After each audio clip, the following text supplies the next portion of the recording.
Hi, my name is Darcy Staniforth, and I'm with Haunted OC. Welcome to Nocturnal Emissions. On this episode, we have the host and producer of the incredible podcast, Paranormal Perception, and the organizer of the OC Paracon, Henry San Miguel. Henry, welcome to Nocturnal Emissions. Hi, Darcy. Thanks for having me. Yeah, I'm so glad to sit down and actually get to talk to you face to face. Yeah, usually over a microphone we can't see each other, but now we can. Now we can, which is fantastic. So before we get into talking about OC Paracon, let's talk a little bit about your history with the paranormal. What got you started down this path of the paranormal, ghosts, hauntings, and eventually to where we are now, which is organizing Orange County's premier paranormal convention? It was Ghost, actually. This is when I was 4 years old. I grew up in San Francisco. The house I learned after it was built. I'm not sure if it survived the '06 earthquake or built after, but it was built in 1906. So it's been there for a while. It's got some history. And I was 4 years old, and it was middle of the night. I don't remember why I woke up, but I just woke up, and I saw people coming out of the closet, which is weird, number one. But something told me in my little 4-year-old mind, they're not alive. They don't look like monsters or, like we see in horror films. But I knew they weren't alive. So I did what most 4-year-olds would do. I turned on the light, put the covers over my head, and didn't come out till the sun came out. When I did come out, they were gone, obviously, but the light was still on, which told me it was real. It wasn't a dream. I didn't imagine it. So from there, I always say most normal people would run for the hill. Oh, my house is haunted. I'm leaving. I don't want to be here anymore. Me, it was the opposite. And I had always... Halloween I always call it my Christmas. You can tell why I'm doing Paranormal Perception and OC Paracon. But not in a morbid way, but I've always been fascinated. Even before that experience, I was always fascinated with the unknown, the other side. Not so much death, because at that point, at 4 years old, I hadn't experienced death yet. No one in my family had passed away. So, I mean, I heard people pass away, but I'd never personally experienced it. So I knew what it was, but it was, like I said, it wasn't in the morbid, I want to know what death is kind of way. But I wanted those people that I saw, I wanted to know, why were they there? How did they get there? Where did they come from? Who are they? And actually, I think I found out, but that's not till later. But that's what sparked it. And show my age here, but back then there were no, there were no television, there were no ghost adventures, none of the TV shows that we have. No, there was no internet. Yeah, that old. There was no internet, but there was this big building that had these things here called books, libraries. Yes, I remember those. Yeah. Yeah, and in there they had these ancient tomes called encyclopedias. So when I went through those, I started seeing hauntings, apparition, everything that is part of the paranormal, the supernatural. Now I found out there, and there were some other books besides the encyclopedia. So I found those were my first teachings, if you want to see them that way, about the paranormal, about the other side, and what they were. It wasn't until later. We'll probably get into this in a second. It wasn't until later that I found out that other people were experiencing things, not exactly what I saw, but they were seeing people, hearing things, and there was a whole field, and that leads into a whole other thing. But that's kind of a long answer, but that's how my start, if you will, into the paranormal, into the supernatural. Yeah, I was also the kid that at the library, I would get any book I could on ghosts or hauntings, and then like with shows like In Search Of, and then Unsolved Mysteries, and then the good old Time Life series, Mysteries of the Unknown, where it would like ship you a book every month, I still have one, actually. I still have those as well at home, but again... See, and I keep saying, because every time I talk to somebody on Paranormal Perception, we get into that topic, and they say the same thing. Yeah, I was the weird kid. And I always think, why didn't we all go to the same school?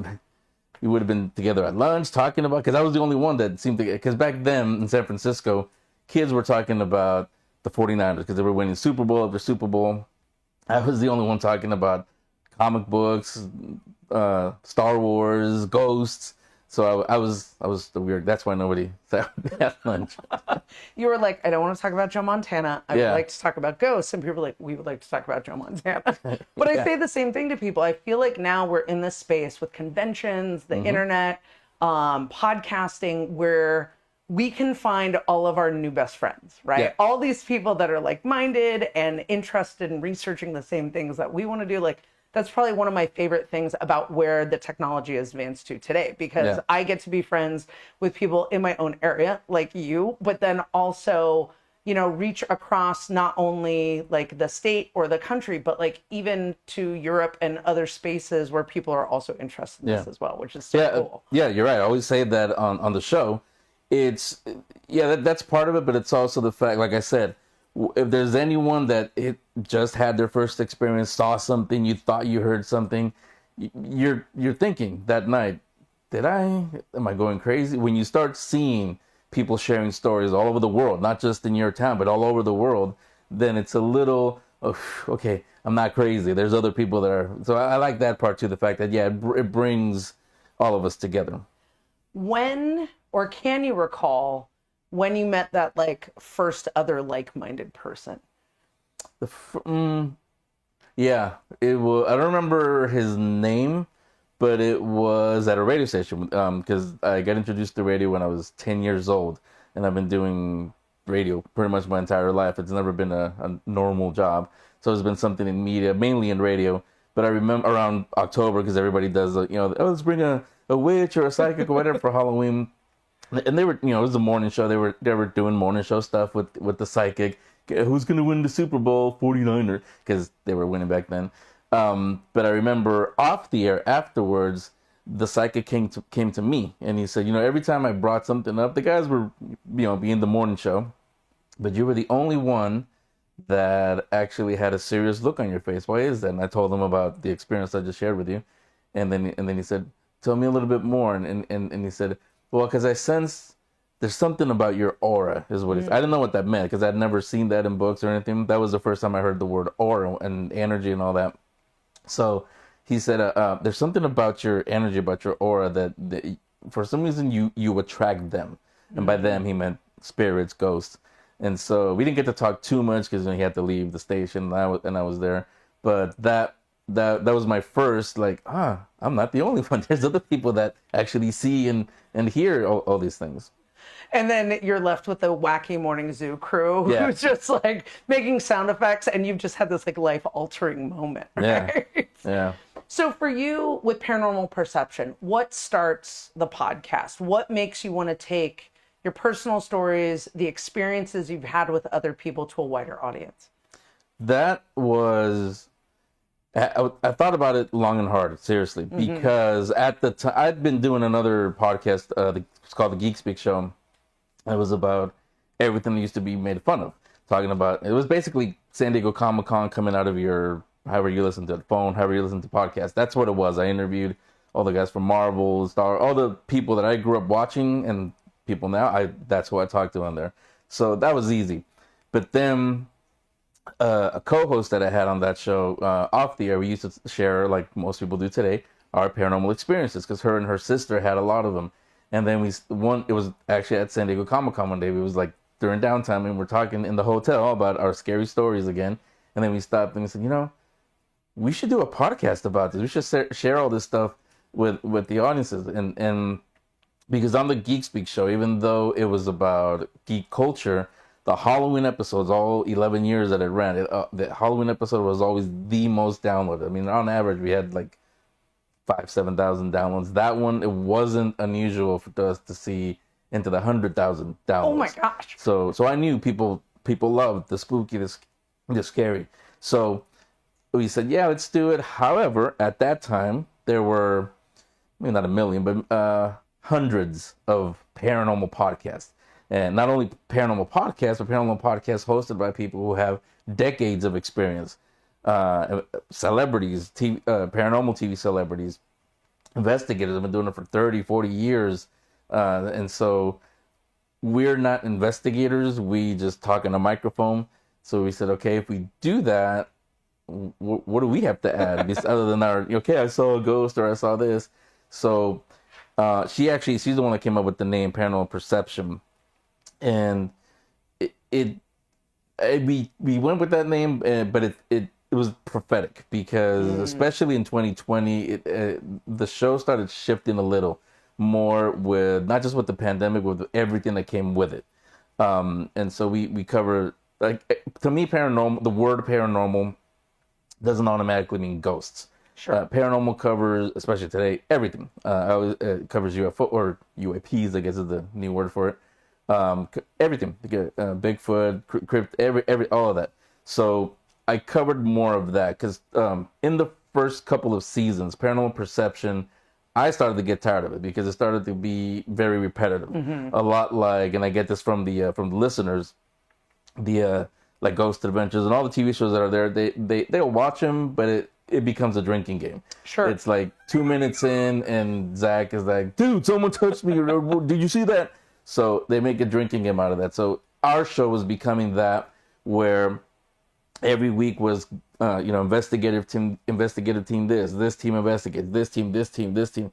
So in 2019 actually is when we started, and obviously in the 2020 into now, it changed more into literally giving you a new perception of the paranormal. Answers, yeah, sometimes, because I know a lot of people say everybody sees the paranormal different, and not just with paranormal, but just with everything. I mean, we have enough confusion in the world as it is now. I mean, we've got to start knowing some things. Some things have to stay black and white. There's some gray in some things, but some things have to be black and white, or it's just chaos everywhere. Paranormal, same thing. And I've noticed in the paranormal community, and anybody who's a paranormal investigator or in the paranormal community in some way, probably some that will be at OC Paracon, they know this to be true. They're in a Star Wars reference, but they know that they push para-unity a lot. There's very little unity in the paranormal community. There's some, and I'm glad to say it's the older generations, the ones that were there from the beginning. They do embody what para-unity actually means, but there's a lot of gatekeeping actually, and I don't like that. Especially when it's a new team or a new person that's trying to, who just, like I said, just had their first experience and they want to know more. I think back to 4-year-old me, instead of running I did put the covers over my head, but instead of running away, I ran to the ghosts in a way. I wanted to know more about them. So today, that's what I want to be. I'm not an expert or anything, but I do try to give everybody a new perception of the paranormal with the guests, or sometimes it's just us. And by us, and I forgot to mention this, OC Paracon is being put on by my spiritual and paranormal consultants on the show, Unearthing the Supernatural. I met them about a year or two, about 2 years, feels like forever in a good way, but I think it was a year ago that we met, and we just clicked from day one. And they're a team of Navajo investigators and exorcists, and a lot of the stuff that they've taught me and shown me off the air, not on the air, they literally have given me a new perception of the paranormal. Everything I thought I knew, or that I thought that everybody else knew, they just blow my. I can't share everything because there's some things that can't be shared yet with the public, but there's a reason why they had to come on and be my spiritual and paranormal consultant. So together with them, we talked. I mean, for example, just this year alone, we did 2 episodes that are so far the most downloaded ones, and that's the first one we did was when we did. It was actually like literally on the spot because it was the guest was a no-show for that day, and so we just came up with something in that, and I told folklore, they're called cuentos, folklore stories about monsters, and everybody knows La Llorona, but there's other more besides that from Latin American culture. They told those kind of stories, the monster stories that they call them, from the Navajo culture. Oh, neat. So everybody loved hearing that. And then the second one was 4th of July, when they came on and they talked about the haunted history of America before America was even called America. So they went into that, and everyone loved that one also. So, like I said, having them on, I was really lucky finding them, because now it really, literally is a new perception of the paranormal.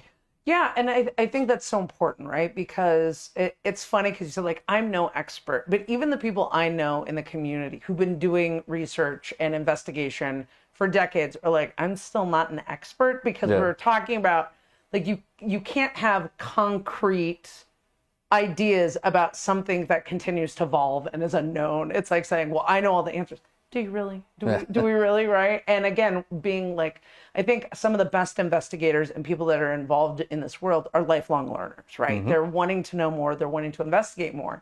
And you bringing up this para unity and bringing in people with different perspectives that are not just perspectives of traditional, like many of the ghost shows that have been happening for a long time or the podcasts have been happening for a long time, but bringing in other cultures, Yeah. bringing in like what their history and what things mean to them, where if people get stuck in one type of historical narrative or religious narrative where they wouldn't be able to have different experiences because they're so hyper focused on that, they can't say like, oh, but you could be experiencing something in a completely different way if you can kind of let go of that a little bit or open up your mind a little bit, Yeah.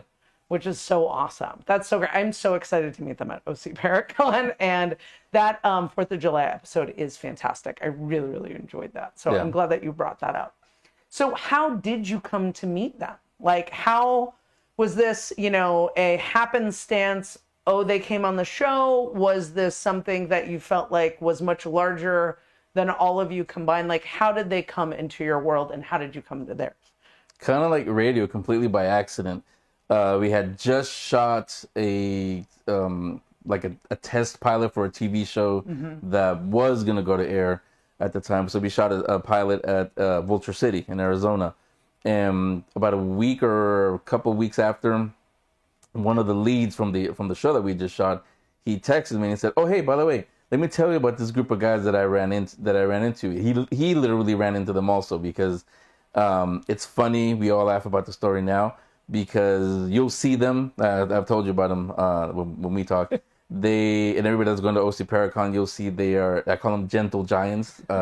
One of them is like 6'7" or something. He's like 6'5". I think he's got a couple inches there. His brother, he's also a giant, but they're all really, really humble and nicest people, but giant teddy bears really. But when they investigate, they do it differently for sure than any other team out there. One, because they bring in the Navajo teachings. They're psychically gifted. Hero, especially, very psychically gifted.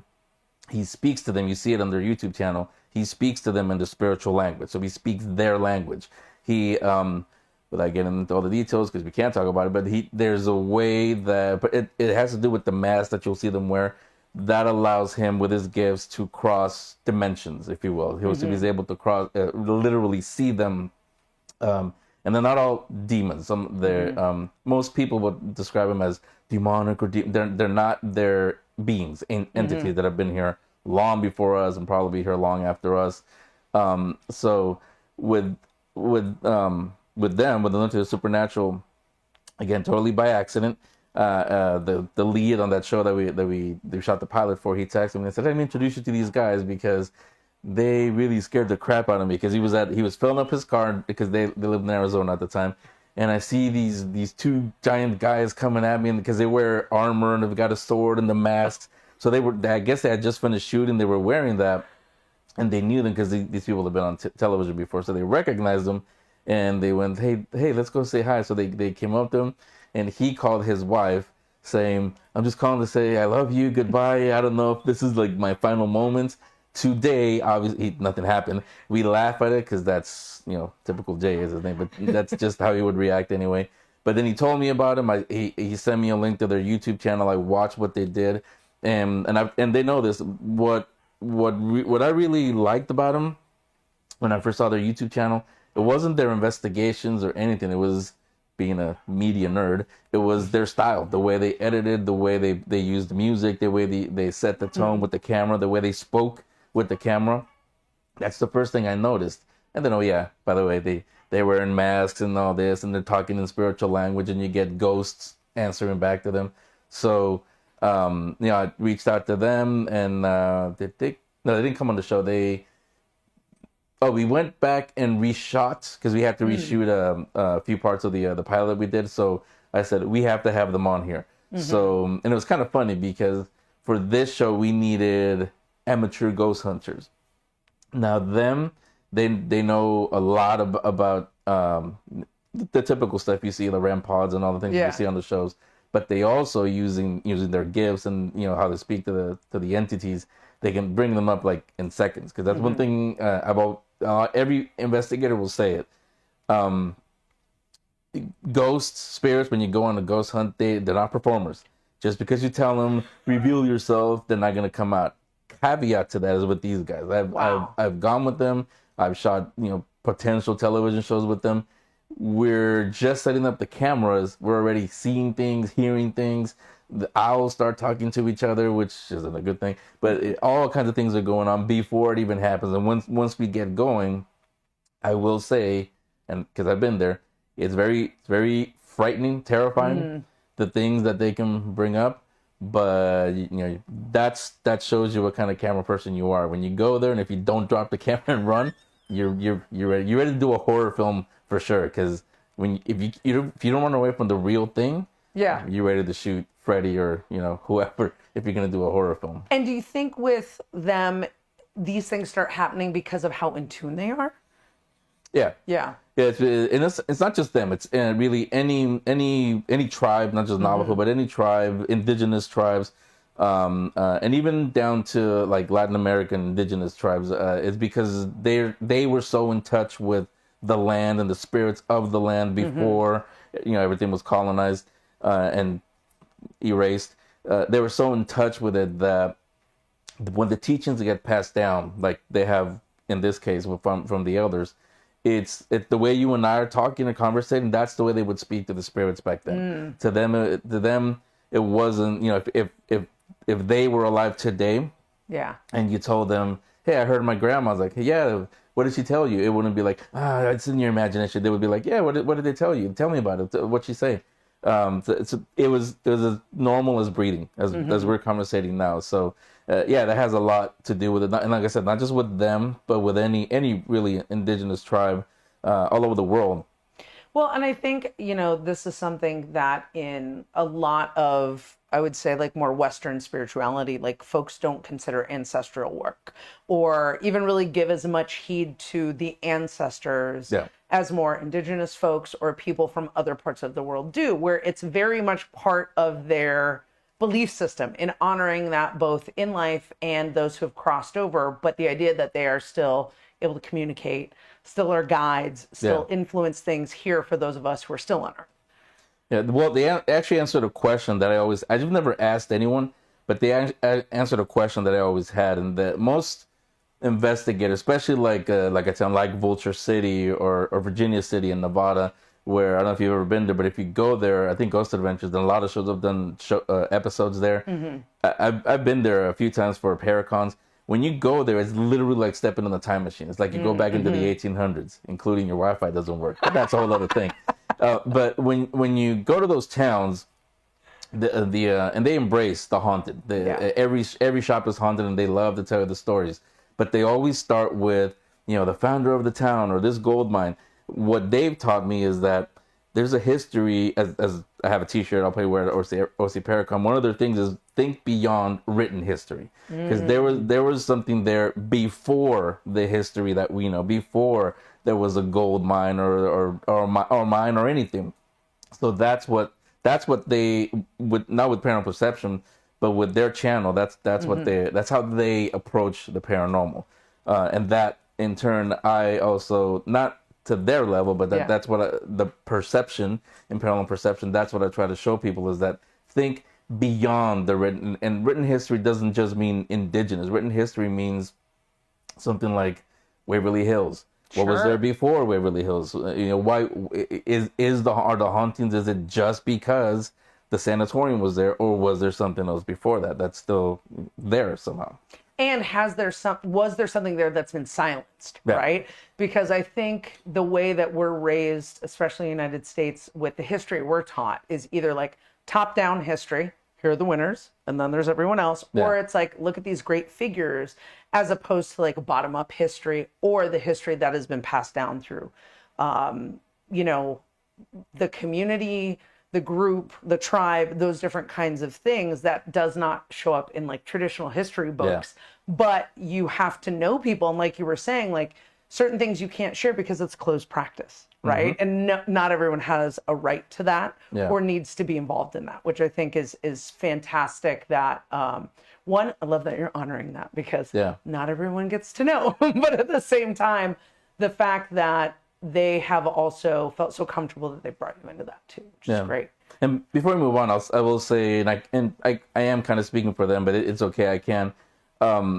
When we say that, when we say some things we can't tell, it's not because it's top secret. It's because, plain and simple, people aren't ready yet. Sure. It's you know, especially today, how people tend to overblow things. So it's very once you learn things, because they've told me a few things that, again, that we can't publicly talk about yet. Yeah, it blew my mind. But then when I think about it, it's like, well, yeah, I mean, duh. But so, you know, that's why they don't share it yet, yet, only because investigators, especially the younger ones, they're not ready yet for that kind of knowledge.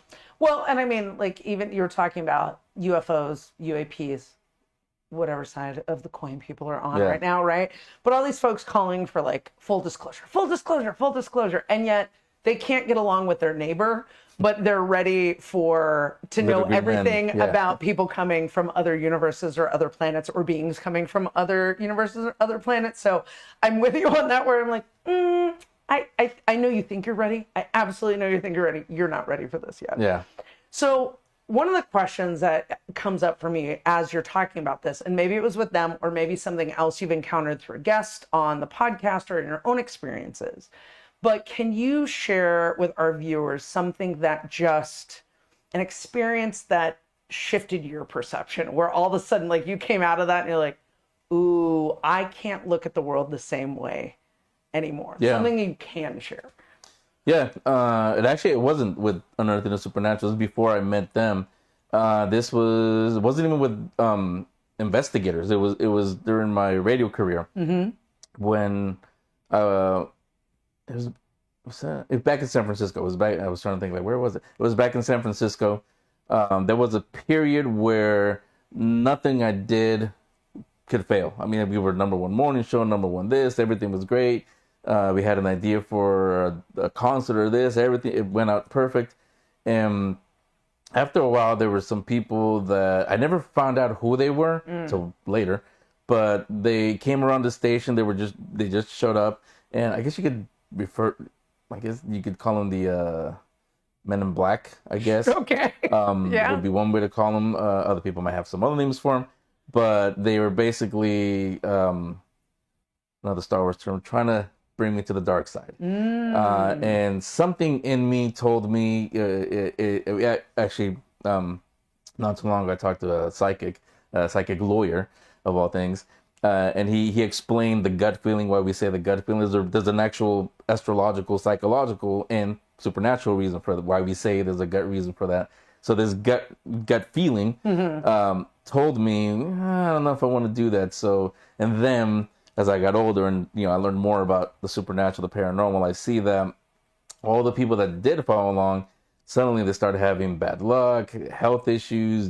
sudden deaths in their family. Tragedy just follows them all along. Yeah, they're great at what they do, whatever it is, but there's a price that comes to that. So I like to say, I never say it publicly except for like right now, but when asked, but I say I dodged the bullet with that. So that was one where it wasn't, a demon or anything scary like that, but it was something that I do see it as supernatural, because I had to follow that feeling. It wasn't somebody telling me, it was that feeling that told me, nah, you don't want to go down that road.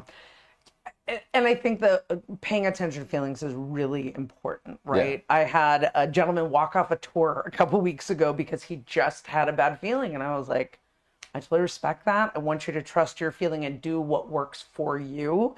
Even if I'm not experiencing it in that way, he was. And so I wanted to make sure he was comfortable. And like you were saying, like, you're just like, something is like not right with this. And then I think the more we're in this paranormal world, the more we pay attention to synchronicities and these different things that come together or don't come together, or the chain of events that happens for people. And it's hard to ignore, right? Bad luck, deaths, bad health, things like that. Absolutely. I totally hear you with that. Okay. All right. So I'm looking forward to the ellipses on some of these things that that you've kind of teased a little bit. But let's talk about OC Paracon. So you moved down here from San Francisco, and what makes you go, you know what we need down here? A paranormal convention. That was almost word for word what I asked. Because with Paranormal Perception, I had covered other Paracons. Sure. None in the LA or Orange County area. Was not even in San Francisco. They were in Northern California, but like in Jackson, close to the border, Arizona, Nevada. East Coast has a ton of them. Some in Washington, some in Seattle, but none in the San Francisco area, and none here in the LA area. When we came here, we moved here right around the end of 2019. So, new city, new show, let's do something new. Then the world said, no, you don't. Best laid plans, right? Yeah. Best laid plans. There were a lot of films that came out because everybody was just writing. So that we have a lot of films now. But it was during the lockdown during 2020 when it was an idea at the time already. I asked everybody that I know, paranormal TV celebrities, just people that just investigate, not on television, that just investigative groups around here that live their entire life here in LA and Orange County. And I asked them, have you guys ever been to a Paracon? Yeah, there's Midsummer Screens. No, a Paracon, a paranormal conference. Oh, no, they had to think about it. No, there's never been one. I said, ever? I said, well, there was one, I think they said like in 1997 or something. I said, how about in this millennium? No. Even Patty Negri is a good friend. Yeah. She said, no. And she goes to everything paranormal. She said, no, there's never been one. And so I said, okay. Well, why not me? Well, 2020 said, why not me? So like I said, 2021 last year was supposed to be the first one. And the hotel, like everything, it wasn't their fault. We didn't really know at the time. It was, yes, you can. No, you can't. Yes, you can. Actually, no, you can't. So like everything, we went virtual. So technically, this one is the second, but it's the first in person. Because that year, I vowed on the air, I even said it, so I can't go back now. I said, no matter what happens, we're doing it in person next year. Well, it's here. We're pretty close now. It's happening. Knock on wood. Where's wood here? Knock on wood. It's happening.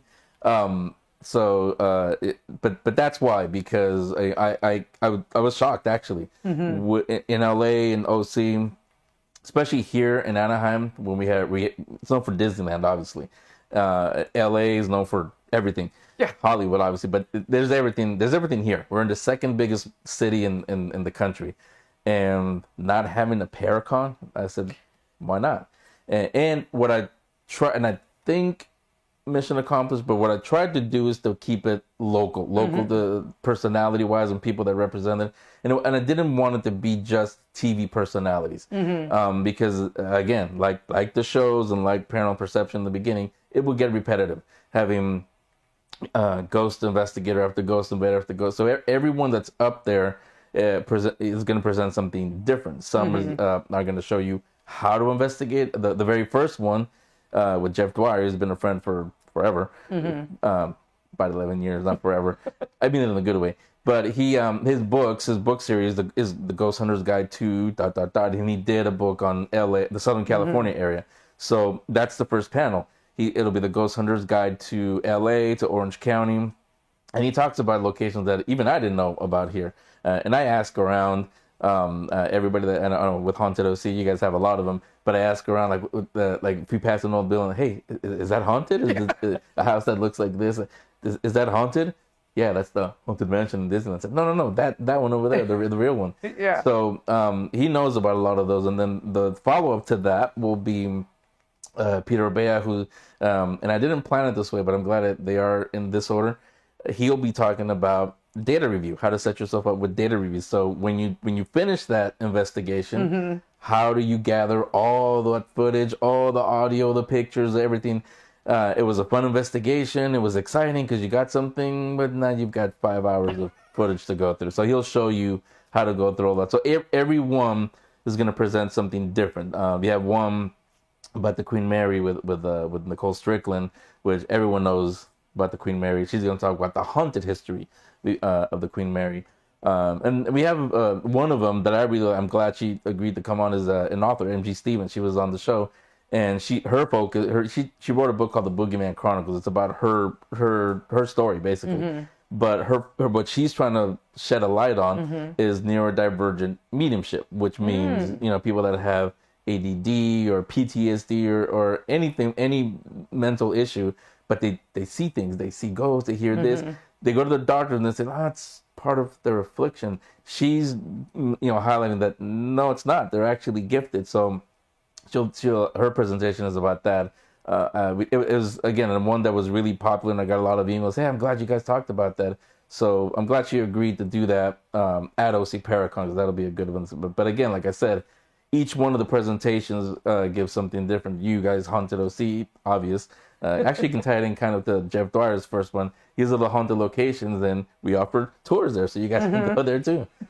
So, but there's something different. There literally is something for everyone at OC Paracon. And I think, one, that is so important. But also, two, I think people have to realize, for those of us who've been going to conventions for most of our lives, because we are nerds, right? We want a variety of things. We want to get into, because there are going to be people who are like, I can't wait to sit in on the data. I can't wait to hear these stories. I can't wait to be hyper-focused in on the Queen Mary. But then there's going to be people that go to panels and discover something completely new, which is really exciting. And I think one of the things that has me really excited about it, besides the fact that we get to do a panel there as well, is the fact that, like, knowing your background, knowing radio and events, you are not someone who's just like, well, we'll just have one room and then everyone will be in tables around. Like, you're really trying to make this even though we're starting local, like not starting local, but the first in-person one, right? Yeah. Being local, but you really want this to become something that is a destination for people to come to. I've never said this publicly. I'll give you an exclusive to Haunted OC. And I hope I'm not jinxing it. But my goal with OC Paracon is to turn it into maybe not the San Diego Comic-Con, maybe the WonderCon of the paranormal. Because San Diego Comic-Con, I don't think even I would want something that size. WonderCon is a little bit more manageable. But it's an annual event. People know. And I want to keep it on the first weekend in October because, as we all know, October, really September, but October 1st comes around. Even people that don't think spooky, they think spooky then. So perfect way to start it off. Yeah, and I like the idea of that because, like, as you were kind of mentioning earlier about like Midsummer Scream and these other things that are more horror driven or like spooky driven versus paranormal, right? And bringing in all these spaces of ghosts and cryptids and UAPs and psychics and there's so many things in this world that it only keeps getting bigger and bigger and bigger, which is really exciting. When you think about putting this convention together, right, and bringing in these different folks, it sounds like you're excited about all of them, but is there one person that you're like, you know what, I didn't think we were going to be able to make this happen, but it's happening? Yes. And I've been asked this question on other shows that I've been on. They ask me that question. They're surprised when I give them the answer. And the answer is none of the guests, none of the speakers. It's the people, the attendees. Because that's why I love covering Paracons from before. Most of the speakers, I know they're friends. I know them, including the ones at OC Paracon, obviously. But a lot of them are literally probably my neighbors because I live here in Anaheim. And now that it's getting more attention, they're saying, oh, wait. Yeah, I want to go. I don't have to go to Nevada or across the country to see Patty or whatever. Right. So it's them. Not only meeting them, but hearing their experiences, their stories. Like you asked me, like we started this. How did you get into the paranormal? What kicked it off for you? I want to hear that, and they're eager to share that because a lot of times they need a show or a something, or just someone, just an ear to share, so that again they know I'm not crazy. Did I actually see my grandma? Did I hear this? Did I see that? And there's people there. We're all there for the same thing. Yeah, you did. Like, tell me more about it. I want to hear more. Speaking of that, there's something very cool happening at OC Paragon, thinking about people sharing their stories. Yeah. So can you talk a little bit about kind of the special space in which people can share their stories at the Paracon? Yeah, behind the main stage, or in front of, I forget how we're setting it up, but there's going to be a special room where we're going to have Unearthing the Supernatural and Paranormal Perception. We'll have our own tables there, and not because we're special, but because we're going to be shooting video like we're doing now with you guys, a lot of the guests, but also a lot of the attendees. And on the Paranormal Perception table, I'm going to have a setup on the side where it's a microphone, because we did this last year. I did it for the Halloween episode. Because on a paranormal podcast, what don't you do for Halloween? So it was like, hey, let's just tell ghost stories, and people loved it because again, like you said earlier, me being a radio guy, a sound guy, it sounded like we were in the middle of a thunderstorm and the campfire, and we're telling stories, and everyone sent in their stories. We got stories from the UK, all over the place, but then for Christmas, I was thinking, look, how do we do spooky? How do we do Christmas on a paranormal show? So I remembered back in the 1800s, Christmas was basically Halloween. Charles Dickens' story, that's where it comes from that time period. So I asked the listeners, hey, would you guys want to send in stories? Yes. The answer was yes, they would. So a couple of people even sent in a couple songs, spooky songs. So we played those back. So obviously it was a big hit. So we're going to do the same thing. I think it's become an annual thing, doing it like that. But I figured since they're all going to be there and they want to share their stories, they don't have to. If they want to, they can sit in front of the microphone, share the stories, and they'll hear it played back on either the Halloween or the Christmas episode. I think that's such a neat idea because, again, like you were saying, so many times I feel like when we in this world open a door, people are more than happy to walk through. Like I had a moment just a couple weeks ago where I was like being driven somewhere with a group, and we were talking about cryptids and things, and all of a sudden the bus driver says, I don't tell many people this. And we just all settled in because I knew, like, I was like, oh, we're about to get a really good story, right? And that's like such an honor when people feel comfortable enough to say, I want to share this experience with you, because they know that you're going to listen with an open mind, an open ear, and even kind of an open heart to say, like, I'm here for you to listen to this experience without judgment, but just to hear me out, which is so important. Yeah. Yeah, and I will say there were some guests that wanted to be at OC Paracon, but again, knowing them, they're the gatekeepers, like I said. So they're the kind that are very closed. They'll tell you they know a lot about the paranormal, but they're not open to hearing other people's other than their own experiences. So for that reason alone, I said thanks, but no thanks. We're okay for this year, maybe next year. But that's the real reason why I didn't want them there, because I want, and I keep saying this in all the interviews also, I want everyone, the attendees that go there to know that that's a safe space for them. No one's gonna laugh at you. There's no silly questions there. Every single guest that's gonna be there, yeah, they have experiences. They know things. They've studied in these fields, but they're also open to hearing their stories, because that's how they learn. That's how they get more experience, from hearing experiences from other people. What they may have seen, a shadow person or whatever. But how did this person see a shadow person? They all are hungry for knowledge also. Yeah, and it's really important, right? Because we learn from one another. And the gatekeeping is something that drives me so crazy, because I, too, am a nerd growing up. Any Star Wars reference you want to drop anytime, totally fine with. But, the very, like, we were, as nerds, like, kept out of things. Like, oh, well, we don't want to talk about that. Or, like, you and your weird stuff. I don't ever want to do that to other people. I want people to feel welcome. I want people to have new experiences. And it sounds like the way that you are really organizing the convention is for that para-unity. Yeah, absolutely. Because I've seen it at other, not that we organize, but other conventions that we covered as Paranormal Perception. I've heard it, I've seen it, and I've saw it in their faces, the attendees, where they go up so excited because I see you on television, I'm ready to tell you my story, and you can see in the celebrities' attitude, it's just okay. And the attendee's face just drops and it's like, oh. Right. And I don't say anything, but in my head I'm thinking like I got to do something where kind of like Walt Disney, why he built Disneyland, same thing.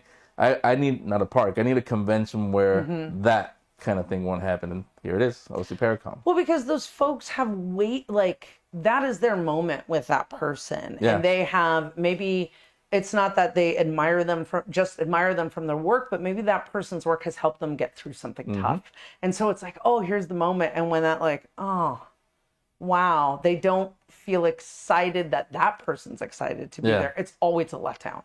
Always a letdown. I'm so excited about this. So we've teased a few speakers. Can you tease some of the vendors that are going to be at OC Paracon? Yeah, not too many. I mean, a lot of them are the speakers themselves. Okay. A lot of them have films, books, and so they're gonna have their tables.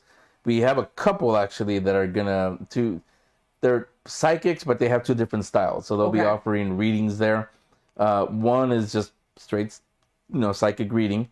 The other, she speaks through spirit, is the way she says it. And I don't know how her neighboring vendors are going to take it, but she wants to play music to set the mood and all this. And I said, okay, but just not too loud because the people are trying to, talk about their stuff too. But it should be interesting to see that.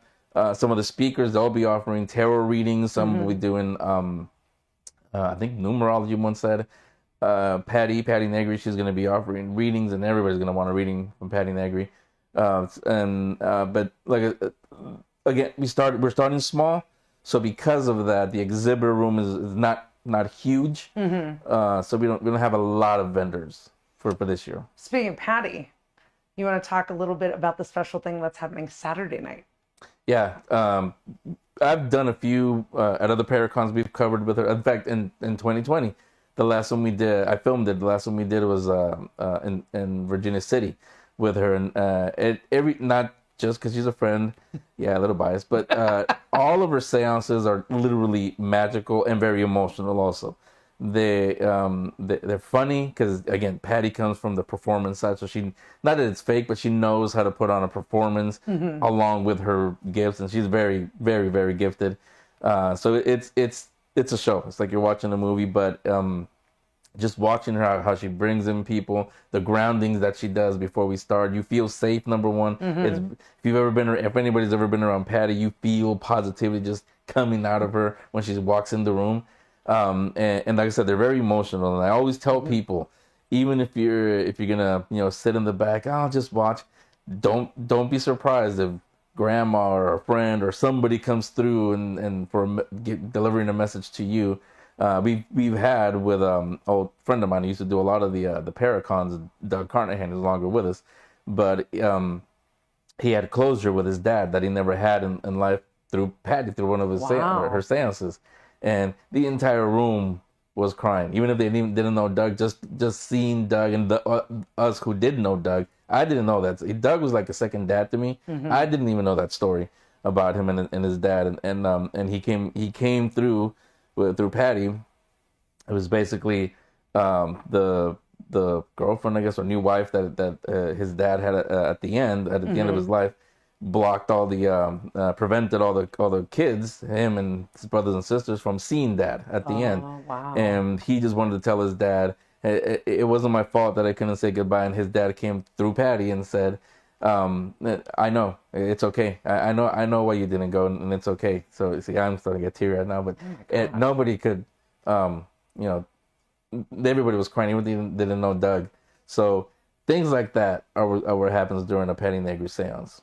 And is the seance on Saturday night limited to a number of people? Like, how many people will be in attendance? Not number of people, but it is a separate ticketed event. Okay. Unless you got, those of you that got the VIP ticket, which are sold out at this point, that's included in the VIP ticket. So it's a separate ticket event. We're not limiting because I think we're gonna move it's gonna be in the main stage area. Okay. But the hotel staff, so they'll probably just move the chairs, so we have more room for people to. I don't know what the staff said. Don't worry, we'll handle all that. They'll handle it. They've been really, really good, really excited because again, everyone has a paranormal experience. They've been telling me that there's some stories about the hotel. Something happened in this room, in that room. So yeah, there's a lot of excitement, but yeah, it's a separate ticketed event, which depending on when people are watching, the 2-for-1 ticket sale is still going on, so you can get your ticket and bring a friend for free. Bring maybe the skeptical friend Yeah. who wasn't sure. So if folks want to take advantage of the 2-for-1 ticket offer or just buy tickets in general, where can they find those at? That's easy. Easiest place is OC Paracon. I mean, you have it on the Eventbrite and everything else, but OC Paracon is where everything is. You find speakers, everything on there. Fantastic. Henry, thank you so much for sitting down and taking time with me today to talk about your history a little bit and the podcast and some of your experiences, but also I'm so excited for October 1st and 2nd, not just because I'm going to be there on a panel, but just to meet people and just to have all of our best friends in one room. So thanks so much for being here today. Yeah, thanks for having me.